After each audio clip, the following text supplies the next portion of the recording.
Hey everyone, how's it going? This is Pixel Papa here for Retro Game Network. I am here with my closest confidants, Dan Howard. Yes. Tron Von Jess. Hello.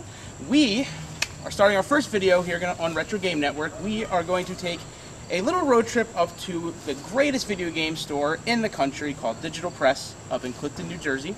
And we are going to be filming on location there all day for their monthly event called NAVA, which stands for North Atlantic Video Game Aficionados. There's going to be all kinds of games, all kinds of cool cats, and we're going to bring it to you.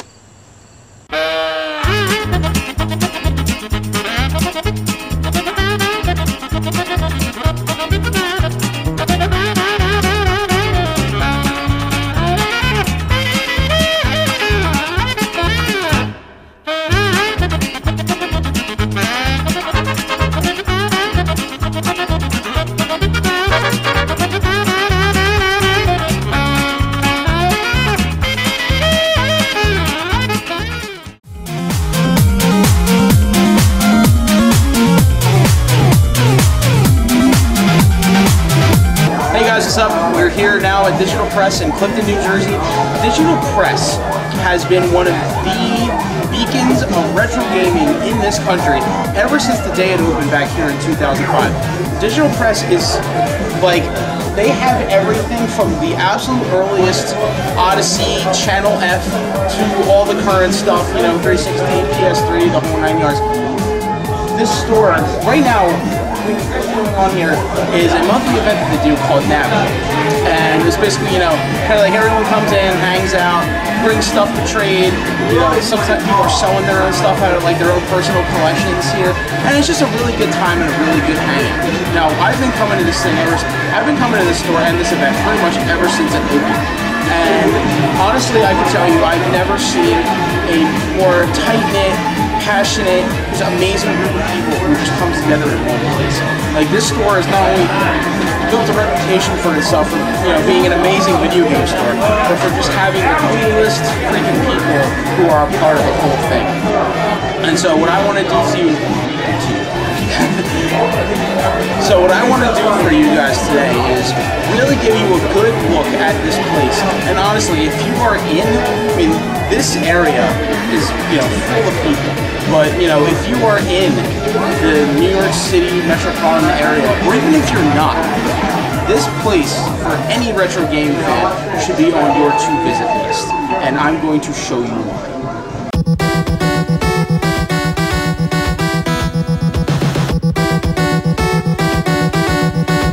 So in the center of the store, you have these four giant-ass showcases to kind of show off all, like, a lot of the big system boxes and kind of a lot of the more premium items that, you know, you don't want just sitting out and about. I mean, this literally almost kind of goes in chronological order as you go around the store. I mean, this is the first one, and you're already seeing stuff like the Commodore 64, Atari, ColecoVision, the television, all the really old stuff. This is like kind of the first thing you see. I mean, what's really cool, I mean, you still have stuff, you know, in its original boxes, brand new, sealed, Atari 2600 games, memorabilia, like, I don't know, like Pac-Man stuff. There's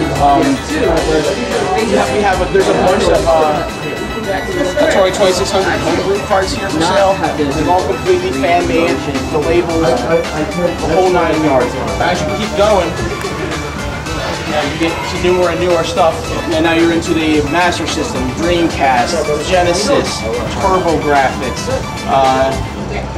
just kind of getting, you know, Virtual Boy.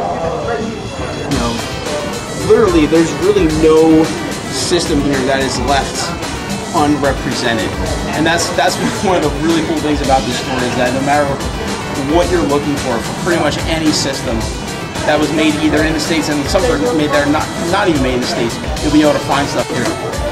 Now you get to one of my personal favorites, NES, Super NES, PlayStation 1. These are all premium titles, some in the original boxes, Mario 2, Mario 3, Dragon Warrior. There's a copy of ActRaiser here for Super Nintendo that is now in the hands of my buddy Adam, Square Painter. All kinds of good premium stuff. And the last one, you got the newer stuff with your PSPs, your 3DSs, PS3, 360, the whole 9 yards. So I mean, you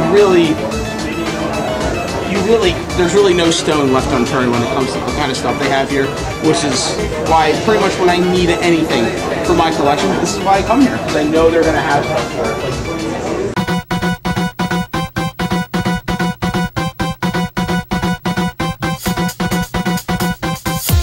I want to introduce you to one of my absolute favorite sections of the store, which is the museum. Now, this, as you can see over here, this is version 5 of this museum. Now, ever since the store opened, there's been different kinds of exhibits set up in this little cubbyhole in the side of the store. I mean, right now, this is completely dedicated to the, as you can probably tell, completely dedicated to the Legend of Zelda. I mean, literally every single Zelda game I can think of is represented in here in either brand new, sealed, or completely mint condition. Originally from the original 2 through the SNES, N64, the GameCube. You've got some of the other rarer ones down here. There's the CDI games in here, Game Boy games, all kinds of stuff. There's this Legend of Zelda Game & Watch. You got memorabilia like in board games. You got the figures. You got statues. All kinds of stuff. You got a map of Hyrule. You got a Master Sword. Like the whole 9 yards complete. Like this is kind of what Digital Press is all about to some degree. You know, the owner Joe, his collection of video games for his personal collection and for the newly founded Video Game History Museum is just completely, utterly mind-blowing to anyone with any affiliation to retro gaming whatsoever. So this is, you know, right now, like I said, right now this is Legend of Zelda. This has been, you know, a lot of times this is just all sorts of rare memorabilia, promo items. I've even had some of my own stuff featured in here before, like my Super Mario RPG pencils, or like my Rockman special CD collector CDs, all kinds of stuff. But yeah, and this is, if you come to the store, you definitely gotta give this a look, because some of this stuff will just make you salivate, especially if you're a Legend of Zelda fan.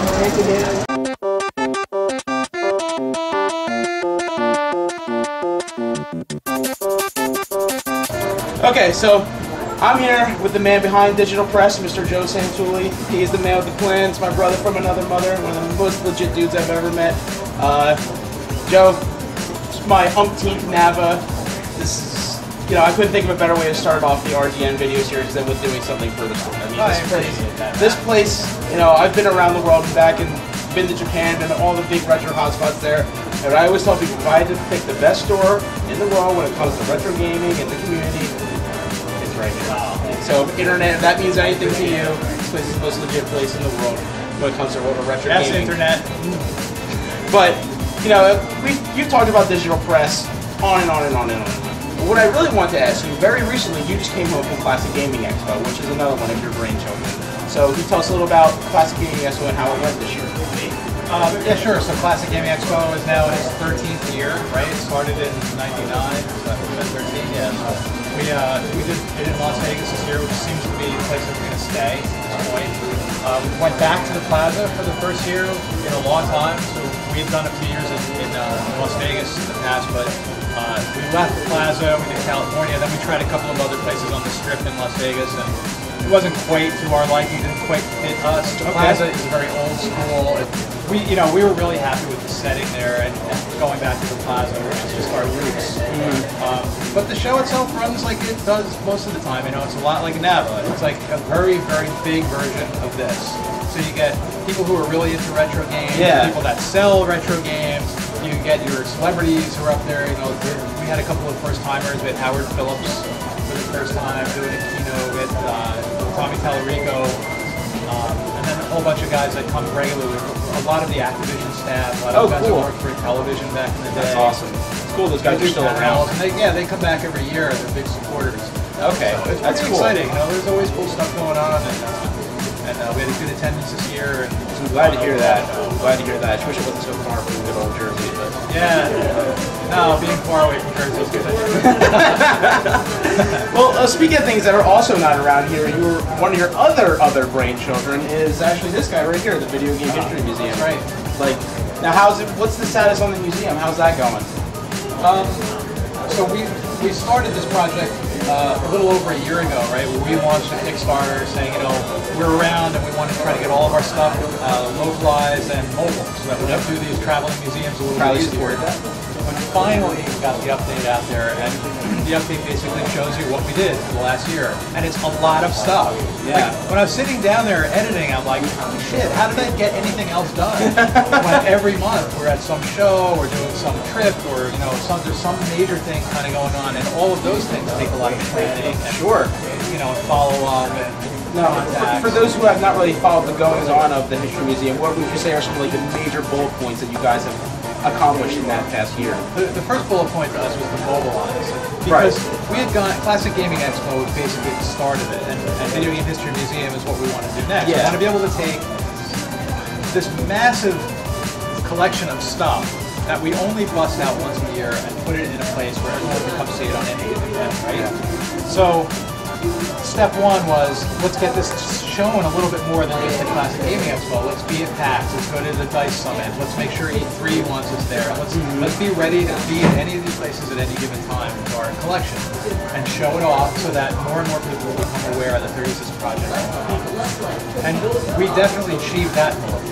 We were everywhere this year, everywhere that we could physically make it to, we went in. And I think the biggest news, to me, where we are right now, the thing that's really the coolest step, and maybe a very bright future for us, is we met at DICE, we met Randy Pitchford from Gearbox Software. Right. So Gearbox did Borderlands and Theater, you know, but we've moved from the series. I'm sure that's not one that's on a list, but they come from a long pedigree of very, very good games. Right. Borderlands being their latest flagship. Well, we met him at DICE, and they were sitting in our living room. We did this 80s living room as part of our exhibit, and it was about the only place that you could really sit when you were there. And they were doing a G4 thing, and he gets up after the interview, and he's like, "You guys are." There's a museum? Like, you guys are planning something? He goes, it just so happens that we're planning a museum. That we have this facility that we're building, and we're kind of like to, you know, fill it up with an actual museum, and maybe this meeting isn't by chance. So they've been really cool to us. In fact, like they sponsored us for E3, so they pretty much covered the expenses of E3. If you saw us at E3, it said our exhibit sponsored by Gearbox Software. Now, to switch gears a little bit, no pun intended. Now, this thing I've been leaning on, this is one of the newest additions to the store. Like, you said you just picked this up recently. Like, what's the story behind this? This is the first I've seen it. This is really, really cool. Yeah, to be honest with you, I'm still soaking it in myself. We just assembled it the day before yesterday. Like, where did this come from? Like, I've never seen anything like this before. A guy with a warehouse in Long Island had it. And really? He had tried selling it on eBay for an outrageous sum of money because it was new. It was actually, this thing's an amazing shape. Like, is this from the Atari era? Yeah. Wow. The instruction book to assemble it is August 1981. Holy crap. Attention, Mr. Retailer. It says on August of 81. This thing is 30. Yeah. It's 30 years old, and it was sitting in a box, never opened or assembled. That's fine. Yeah, we assembled it, and it was like, we knew that it was going to be the coolest thing we ever saw. Like, did he contact you, or did you find out by chance? That's so awesome. I mean, like, and this is what I think is really cool. You can just play it like it almost like an arcade character. Yep. There's the joystick and like the palm type paddle, the whole 9 yards. And like, the fact you got all these games in the boxes like set up in here, just like it looks like I feel like I'm at like the mall circa 1981, even though I wasn't even alive then. Oh, dude, this is a beaut. Like, I saw this as soon as I came in. Does I fire it up? Yes, absolutely. Like this is beautiful. There you go. I mean, this is player 1 right here, right? I mean, you can just.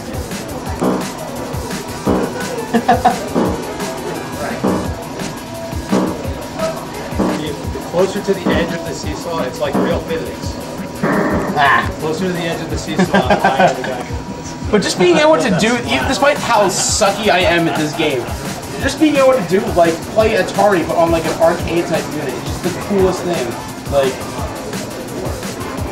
and, like, you know, it's sat in the box for 30 years, but it works flawlessly. But yeah, thanks for bringing us up to date. Always a pleasure, as you know. Here, Matt. And See you next time.